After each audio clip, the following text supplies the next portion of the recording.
Marvel unleashed a new superhero on its Disney Plus audience. Meet Jennifer Walters, Bruce Banner's cousin, who became the She-Hulk.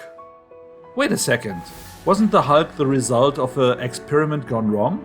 So how come his cousin also becomes a Hulk? Was it a genetical thing after all? And is this show really some kind of a sitcom as shown in early promotions? If this and other questions are flying around in your head, then come join me in this video to find out more.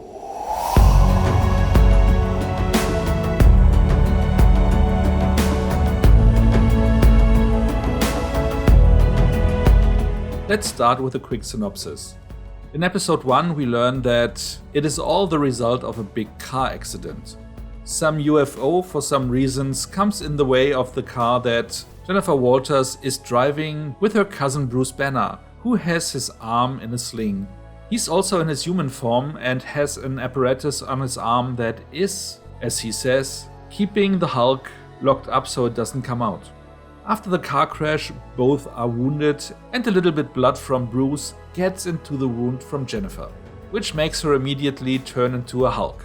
Of course, Bruce then takes her away to train her a little bit because, as he knows from his own journey so far, being a Hulk comes with a lot of discipline and a lot of training to make sure that you can keep that creature at bay. But to his surprise, and to ours as well, Jennifer pretty much has the creature under control, or let's say it another way, it seems not to be a creature at all, it just seems to be a different shape she's get into, with all the same personality, knowledge, and what else makes her Jennifer Walters attorney at law. So after a nice and funny training montage and some bonding around being Hulks, Jennifer makes it clear that she wants to get back to her own life because she doesn't need any more training, as she has pretty much everything under control. After a small fight about it, Bruce reluctantly lets her go and she is getting back into her job. But of course, at the first big trial where she is the leading lawyer, a super strong creature makes an appearance and she has to turn into the She-Hulk for the whole world to see.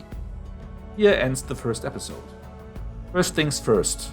The one thing that I was really worried about is the quality of the animation. Because in early trailers you saw that there was a lot of detail going into Bruce Banner's CGI alter ego, pretty much as we are familiar with him from the movies now.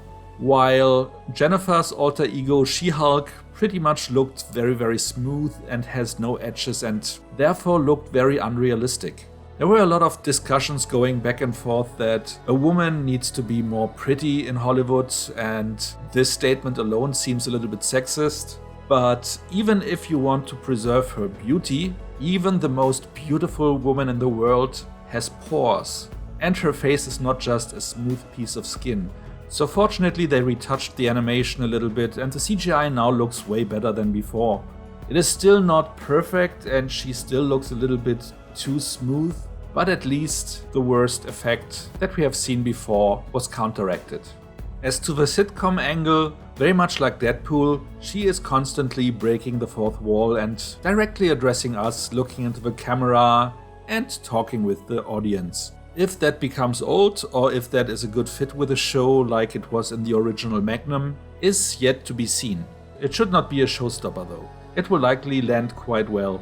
I still wouldn't call it a sitcom though, but if that is something good or bad to say also remains to be seen. Because we didn't have had a solid sitcom in the MCU yet, and the question is if that would be something cool or not. Because, as we have seen with WandaVision, there was a little bit playing around with this format, but after a few episodes I have to say those were the weaker ones, and the meta episodes of WandaVision were the better ones at the end. So again, that remains to be seen if it works and if that is even something they are trying to aim at. Maybe it is just something that is happening in our heads because of what they told us in the commercials. Regarding CGI, as mentioned before, the effects are quite solid and not bad as we feared. It's actually looking quite good so far, and the rest of the effects are also solid. There were one or two scenes though where it looked like Tatiana Maslany was playing against a green screen, or as it is more likely when she is working against the Hulk in his Hulk form, that she played against Mark Ruffalo in a motion capture suit while looking at a tennis ball a few feet over his head. So not all scenes seems to be completely seamless, but again, that is something that hopefully will not be a recurring thing and also is not something that completely took us out of the experience.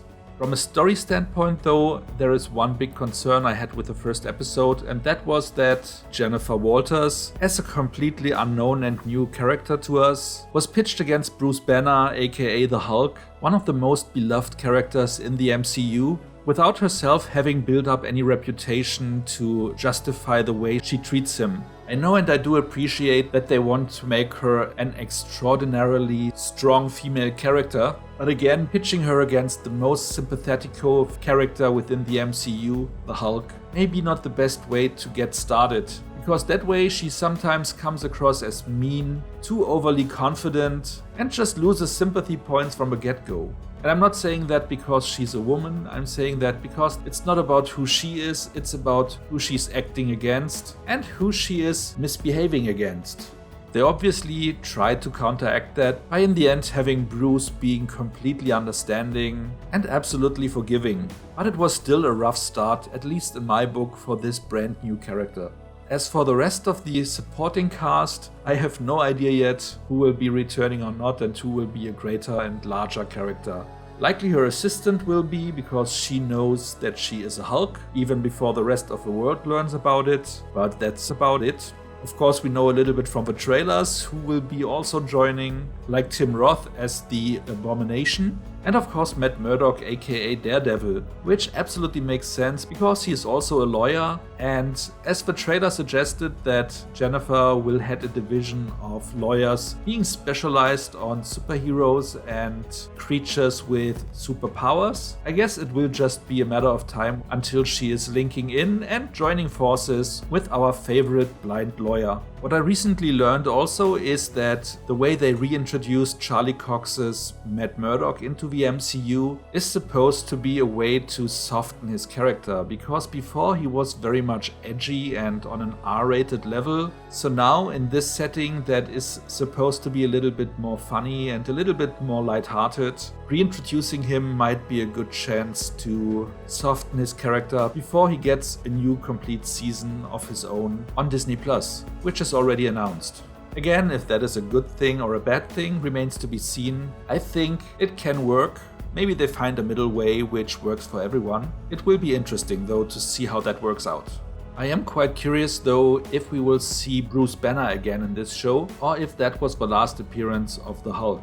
I would imagine that he is not a regular and he might only show up like once or twice in the future, if even, which would also explain why his character was way better animated than hers. Because they have already more experience in creating his character, so it's easier for them to do, and also might explain why hers doesn't look as detailed as his character, because they just haven't had enough experience in creating her yet. Okay, I hear it myself, it sounds like a weak excuse, but again, at least it doesn't look as bad as we all expected it from the trailers that we saw in the very beginning. For now at least. Maybe that is changing with the next episodes. Hopefully not, but you never know.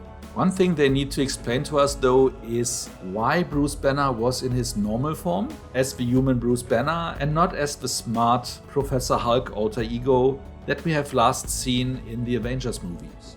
He explains that he had to create something to keep the monster at bay, which suggests that the smart iteration was lost somehow and he couldn't get it back. And apparently he cured that with the help of her blood, because that seems to be something completely special.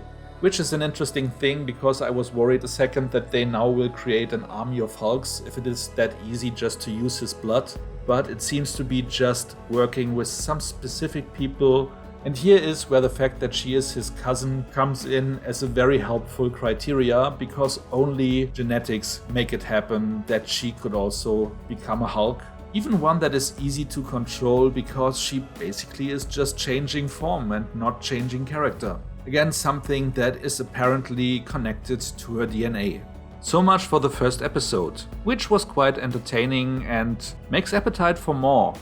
Again, my big worry is that her character might be so far a little bit underdeveloped, and I've not seen Orphan Black, so I'm only familiar with Tatiana Maslany by name. So at least for me it will be interesting to see if she can overcome the issues I had with her character at the very beginning when she was pitched against Bruce Banner and become a self-contained, sympathetico superhero I can love and embrace like the rest of them.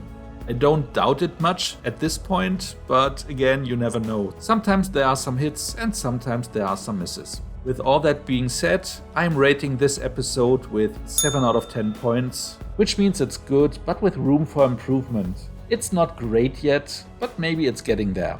I'm not sure if I will review each episode in the style like this, my new format that I will call Micha's Breakdown Rush, or if I only will return reviewing the complete series at the end of a show.